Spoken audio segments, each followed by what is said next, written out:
All right, so I just got through fixing the jets on my carburetors, and then I'm riding home from work the next day or the day after, and I'm hearing this clunking sound along the road pretty loudly, and it's kind of, getting worried about it. Well, I get home and I find out that this whole gas tank is loose, and I kind of tightened it up when I got home, so you can't tell right now, but the problem is where it hold on, pull off this seat. Okay, all right, right here is the two main bolts that lock your gas tank into the frame. Okay, well, I already kind of knew this, but over time, because they've gotten loose from the vibration of the bike and the gas tank was rattling up and down, I tightened this back down, but it's wallered it's wallered out the tapped threaded holes that's in the frame. So you could buy brand new 8mm by 1.25 pitch bolts with fresh thread, and it's not going to matter, because the threads on the inside of this frame that's already there, that the bolts go into right here, they're already like worn out, so there's the nut can't, the bolt really can't lock into the threads because the threads are worn down.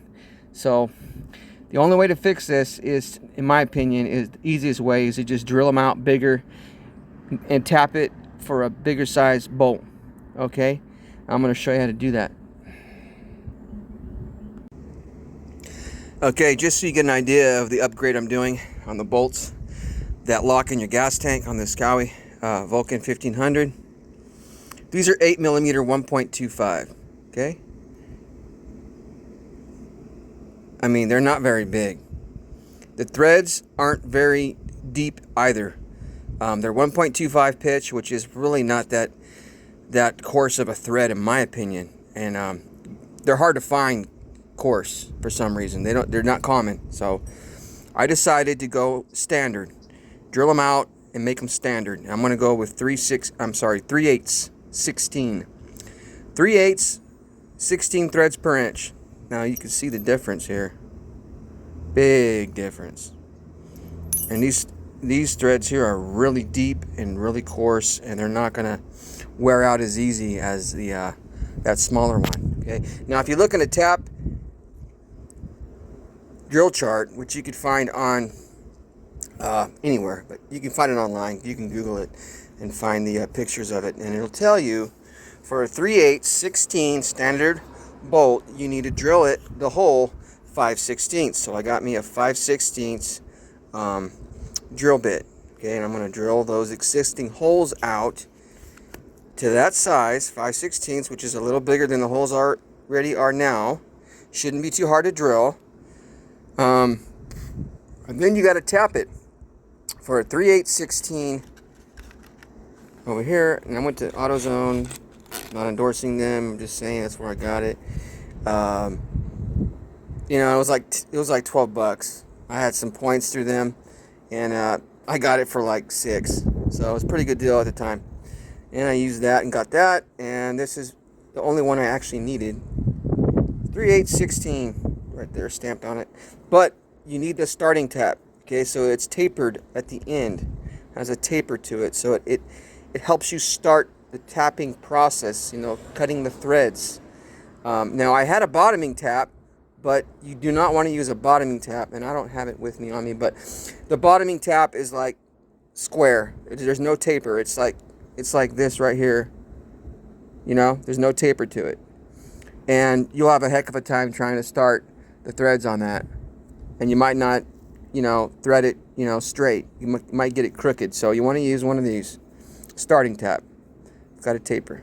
All right? And I'll show you how that's done here in a second. Okay, so here's my bolt holes for the bottom of that gas tank on the frame of the bike. Here's my 5/16 drill bit. You can see it's really close. Maybe you're going to make it a 1/16 or so bigger.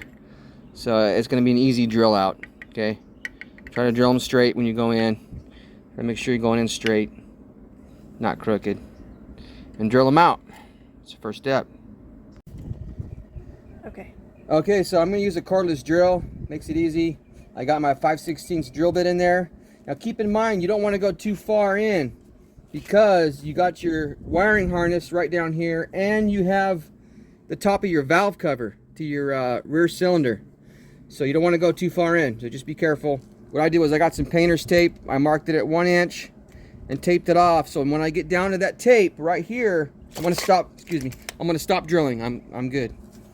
Not actually, the hole itself that's threaded is only about, I don't know, 1/4 inch deep, like that deep. So you don't really even go an inch. I would actually move this tape back. A better thought here. I want to move this tape back and put it like closer to the beginning of the drill here. To the end of the drill bit, sorry. Probably about right there will work. About right there.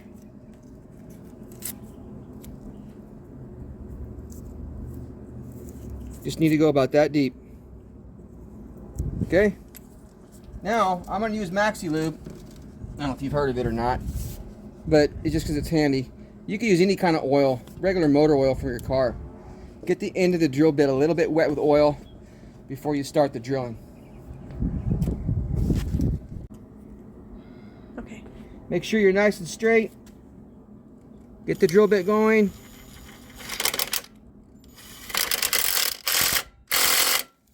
Oh shit. That kind of moved on me. I'm getting hung up here. Hold on.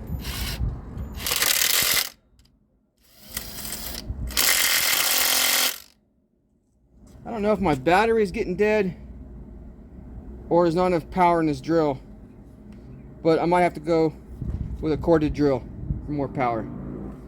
Oh. Okay, so I switched to a corded drill, a Rigid brand. It's got more power and was no problem. I don't know if my battery is getting low on my Ryobi cordless, but hey, anyways, it worked with this corded drill. And you got a few chips. And there's your 5/16 hole. Now you're ready to tap them. Tap them out to 3/8/16. Show you how to do that. All right, so here's your tap, your 3/8/16. Okay, your little tap handle device to turn it. Get some oil on it. You know what I mean? And that's gonna extend the life of your tap and make the cutting of the threads way easier. And you want to see it's tapered, so it's going to fit in nice and easy. And then you want to give it a little bit of pressure and turn it slowly. Get it started, right? Once you get it started, you won't have to keep putting pressure on it. But you got to look at it from 2 different angles. Move it down here. You want to make sure that this way you're square coming into it at a 90, bam. And you want to make sure, when you look at it from behind it, that you're also, you know, at a 90 this way, that you're square coming in, not crooked.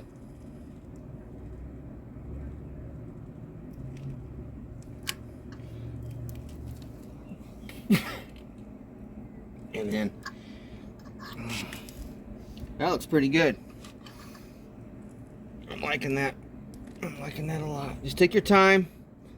Now, periodically you might have to back it out a 1/4 turn, and that'll break off some of the chips that get built up on the tap from you cutting those threads. So every now and then you're going to want to back up 1/4 turn and then go back, twisting to the right again. Luckily, this is only a 1/4 inch deep. Oh, no. This thing got loose on me. I don't know why that happened. Oh, I'm a big fan of this tool. Let's see here.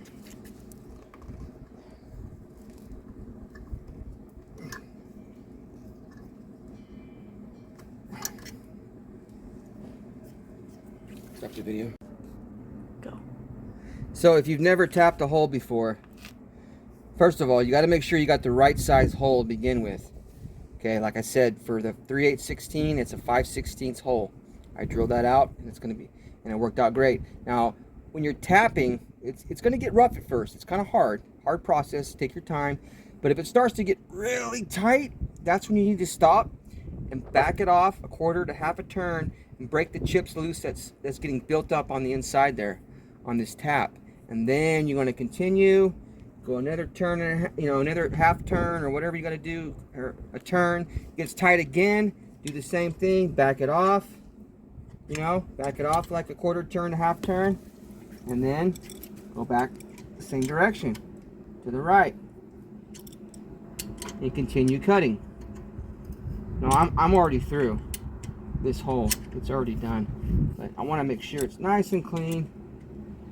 And I'm going to go back and forth, and I didn't, that tap handle was great that it came with in that kit from AutoZone, for getting it started, but honestly, it kind of gave out on me. When it got really tight, it just started slipping, so I switched over to a crescent wrench, and because it was already started, it was already going straight, so I'm not going to mess anything up by using this crescent wrench. No, it's nice and easy. See, it almost turned my hand almost. And then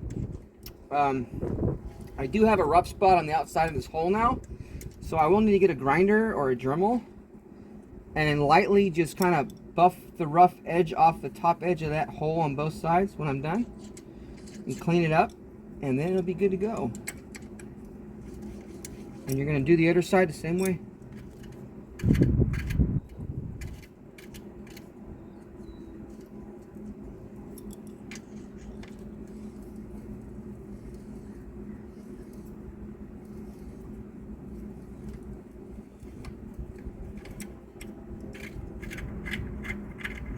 Bam.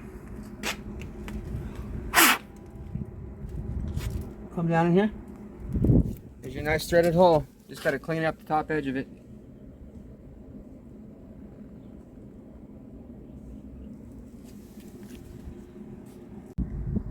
Okay. Alright, so the holes are tapped for 3/8/16. Got my 3/8/16 bolts. I want to say these are 3/4 inch long. I got a washer, flat washer with a rubber bottom.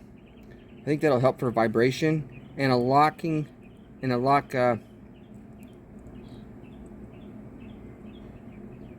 can't think of the word. Why the heck? A lock washer. God dang. Okay, so I got a 3/4 inch 3/8/16 bolt with a flat washer with a rubber underside and a lock washer. And I'm going to try that. And I'm not going to use a nut on the underside. That's just too much work. I think this will do it. I'm going to crank it down really good because this is fresh, threads, fresh bolt with that rubber and the lock washer. I think we'll be good. Of course, you know what? I need to start periodically checking the tightness of these, like, once a week. About once a week. Not gonna over tighten them, but I'm gonna get them nice and snug. It feels good. Feels really good. I think that'll work. So don't over tighten them, but get them nice and snug. Well, I just got to work and the bolts are nice and tight. They haven't loosened up one bit, so I'm happy with that. This thing's not moving at all. So this will definitely help you out if you have that problem.